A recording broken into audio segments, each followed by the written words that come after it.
Visiting Moscow this week, Venezuela's president isn't saying if his country will grant asylum to Edward Snowden, who has been finding more doors closed to him. President Nicolas Maduro says Venezuela hasn't yet received an asylum request from Snowden, but he spoke highly of the former NSA systems analyst.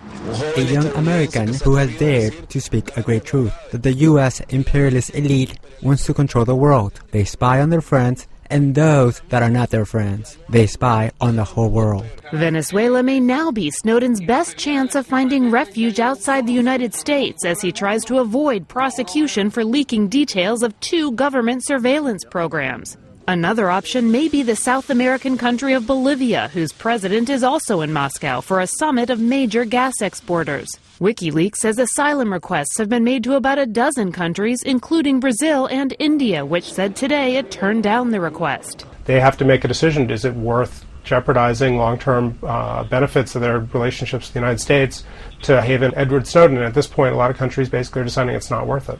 Yesterday, Putin said he would not grant asylum to Snowden unless he agreed to stop leaking U.S. secrets. Snowden then withdrew his application for asylum in Russia, but Putin says he has no plans to turn him over to the United States. The real question is, can the Russians do something where they maintain their desire to have him off their soil, but at the same time not hand him over to U.S. law enforcement? I think at this point, it's still a really open question of whether they can pull that off. Meanwhile, Snowden's father, frustrated by his inability to communicate with his son, wrote him an open letter praising him for summoning the American people to confront the growing danger of tyranny.